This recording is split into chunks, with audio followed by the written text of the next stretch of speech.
Hoje a gente vai ver uma passagem do Zohar em que o profeta Elias aparece para um dos sábios do Zohar. E a partir dela, a gente vai aprender uma lição para a nossa vida. Eu sou Yair Alon e esse é o Zohar Diário.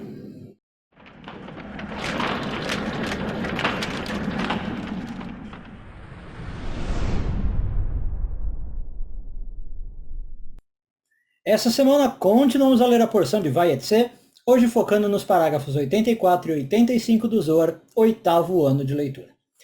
Bom, o Zohar conta para nós uma passagem muito parecida com o que aconteceu com Jacó na Torá.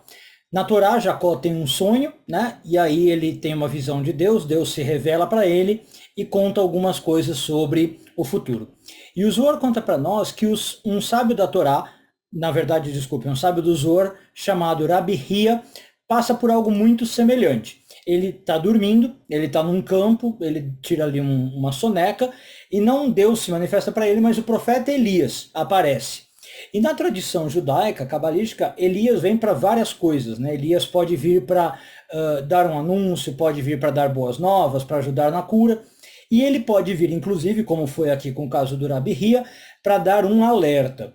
O Elias aparece para o Rabi Hia e diz o seguinte: olha, eu vim para te avisar que vai ter uma catástrofe no mundo, vai acontecer uma calamidade, Deus nos livre, e eu estou vindo justamente para avisar que você, Rabi Hia, junto com seus amigos, podem evitar esta catástrofe.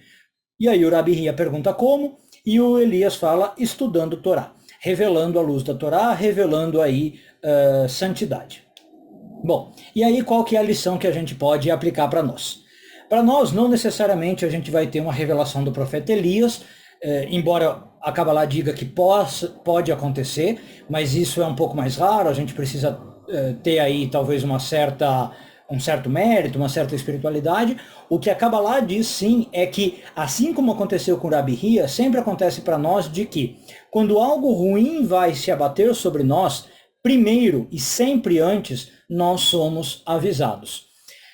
Então, quando está para vir alguma coisa mais negativa, né, no sentido de que nós temos que passar por alguma expiação, algo negativo, né, nesse sentido, Deus primeiro nos avisa, de algum modo. Como eu falei, não é Elias que vai aparecer, mas há sinais, né? Então, ou alguma intuição nos diz algo, ou algum sonho, como no caso do Rabi Hia, ou alguém, sei lá, de algum modo isso é avisado. E aí, justamente, por que é avisado? Porque nós conseguimos transformar isso, né? A palavra-chave aqui é essa. Nós sempre temos, diz a Kabbalah, livre-arbítrio. Então não é que algo foi decidido que nós vamos passar por uma calamidade e Deus nos livre, não tem o que fazer, né? Tá escrito. Nós temos o que fazer. Então, Deus, é como se falasse, dá um aviso prévio, tá? Aliás, ele sempre dá esses avisos até antes do aviso prévio de que a gente está fazendo algo. O universo sempre nos avisa.